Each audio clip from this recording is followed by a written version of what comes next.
What's up, guys? Friday night, time for some ramblings and rantings. Had a really good week.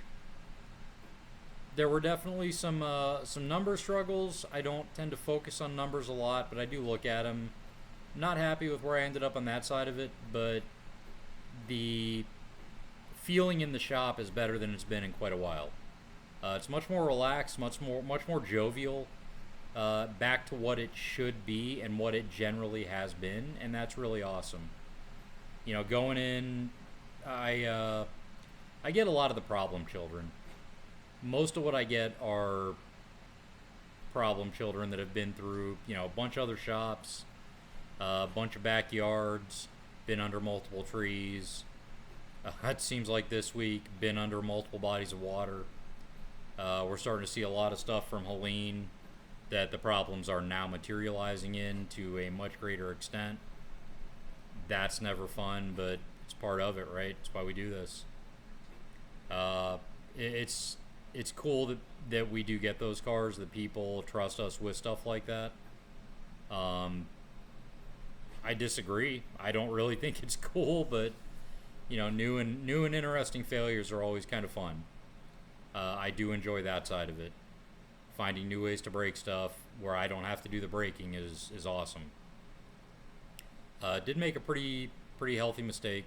Um, Not real happy about it, but I understand how it happened. I understand why it happened, and understand what I need to do to not let it happen again. And I think that's the important part of it. It's we all make mistakes. It's what do you take away from it? Do you take away a positive? Do you take it as a learning experience, as a coachable moment, or do you take it as it's a one-off? It'll never happen again until it does.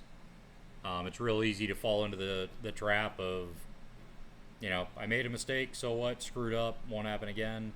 But what action do you take to actually make sure it doesn't happen again? Culture is a big part of that, I think. Being in a culture where it's not about focusing on the problems, not about assigning blame, but it's about understanding the methodology of the fault and how we got to that state, and being able to work through it and understand the chain of events and the chain of failure, and then understand what needs to happen so it doesn't happen again is so much more important than anything else. But I think that's what makes our shop really unique. We focus on the wins, we focus on the solutions, we don't focus on the problems. And that's a really rare thing. A lot of shops will say they do that, they claim to do that, they kind of do that, but at the end of the day, it's about who do we blame for this. Let's never give them that job again. Um, that does a lot of things, but none of them are good. It teaches people you don't trust them. They're not allowed to screw up. They're not allowed to grow. Anybody who says they've never made mistakes when they're doing something new, you're full of it. I really live and believe by be brave enough to suck at something new every day. I feel like I over deliver on that at times, but that's part of it. I get a lot of stuff that I haven't seen before or in a very long time. Still, every car is unique, every problem is unique. It's real easy to fall into the pattern failure mode of thinking. And there are certainly cases where that can be helpful, having a knowledge base to draw on. You kind of know where to start, but you have to approach every car with an open mind. If you prejudge a car, it's like prejudging people. You can't do it. There's I think in some cases I think we're wired to build on experience and form judgments about things, people, cars, whatever. I think it's a natural thing to do because it's comfortable. It's easy to assume that we're not part of the contributing factor to something that went sideways. I think that's also a really dangerous mentality, and I think it's a really immature mentality. I think we need to be able to recognize every situation we find ourselves in, we play a part in it, good or bad. We have some form of responsibility in every situation we find ourselves in. Every success, every failure, every mistake, every win, we own part of that. We have to. And we have to understand how to identify that, how to move through it, identify what worked, identify what didn't, and then move on so we don't continue along a negative path. It takes a lot of maturity to be able to accept that, but none of us are perfect. That's just reality. None of us are perfect. None of us are accurate 100% of the time. I made a major miscall this week, and I'm not happy about it. But again, we figured it out. We analyzed the situation. We got to where we needed to get. We got the car fixed, and we have a happy client. Took longer than I wish it would have, but I sometimes if I start getting bogged down, I do get very indecisive. I'm aware of that. I'm trying to work on it. I am working on it. I'm not trying to. I am working on it. I feel like I've made a lot of progress in that, but it's real easy to fall back into old habits when things get uncomfortable.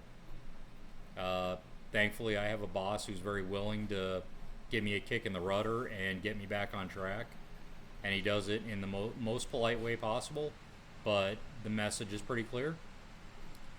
That's something I'm really grateful for, that the entire team is real willing to point out if something's not going right. And it's not about assigning blame, right? It can't be about assigning blame. Assigning blame it doesn't serve a purpose. Okay, somebody screwed up. Why, how, and when? What needs to happen so it doesn't happen again? Somebody made a misdiagnosis. Okay, why? How? How do we not let that happen again? It's not about, one of the things that I've dealt with a lot through my career, somebody makes a mistake on a job. Well, shit, they're never getting that type of job again. Does that teach them anything? It teaches them you don't trust them. It teaches them they're not allowed to make mistakes. Is that healthy? Is that a growth environment? 100% no. That is living in a box and not being allowed out of that box. That makes for stagnation. It makes for resentment. It makes for really generally poor feelings. And that has a really negative impact on culture. There's going to be people that can't break out of their own box. And that's just as negative. If you're stuck in your way of thinking and you're not open to new ways of thinking or new methodologies, you're not doing anyone any favors, including yourself. That can lead to a lot of really self-destructive stuff. It can lead to a lot of pushback and resentment for the same reasons. And it doesn't help. It doesn't foster growth. Growth isn't comfortable. Change is not comfortable. But it's absolutely necessary. If we don't take something new out of every vehicle, are we growing or are we just stagnating? I don't like swamp water. I don't like staying in the same place. I want to be moving. I want new problems. As frustrated as I may get dealing with them, I want new problems. I want stuff I've never seen before, because the same old shit, I've already done it. I've been there, done that, got the t-shirt, time for something new. But it's really amazing how how one screwed up piece of the puzzle can have an impact with the magnitude that it can. One person who's a little out of sync with the culture or the philosophy of the shop can entirely break it down and destroy it really quickly, and it takes time to build it back up. We're very fortunate that communication, there are no ranks in our shop. There are no off-limits topics in our shop, and that's, I think, the way it needs to be. If somebody has an objection, a view, a thought, bring it to the table. Don't be quiet about it. If you got something to say it. There's not going to be repercussions if you say something that may be offensive. We're going to vet it out. We're going to talk through it. We're going to look at it, and we're going to see if it's valid. If there's something we can do better, we're going to investigate it. We're not afraid of it. We're not afraid of change. We're not afraid of making things better. Even if we don't think it's going to work, we'll try it. We've proven that. We've done it. Most of the time, we give it a shot. It's 50-50. It either works or doesn't. But if it doesn't work, cool. We go back to what we were doing and we know. There's no questions. There's no hesitation to try something. That's really that's important. There's got to be team investment in the culture. That's a healthy culture. If you can take feedback from anybody or everybody, and there's no repercussions for something that's not going to make somebody happy, that's critical. That means that you have a team that is that everyone trusts everybody. Everybody's willing to say what's on their mind, and they don't have to worry about repercussion. I think that's a pretty big deal, right? That we've got to be able to trust each other. We trust each other with our lives every day. Something goes sideways, is that person going to have my back? I don't have that. That's not a question in the shop. It's the only question is who's going to get there first, and that's universal. But that's not every shop. We need to work on having culture that is supportive. We need to work on having culture that fosters growth, that nurtures growth, that feeds those guys who want to grow, that pushes you out of your box, makes you uncomfortable, and lets you grow. That's the only way we do grow, is by getting out of our comfort zone. But guys, have an awesome week.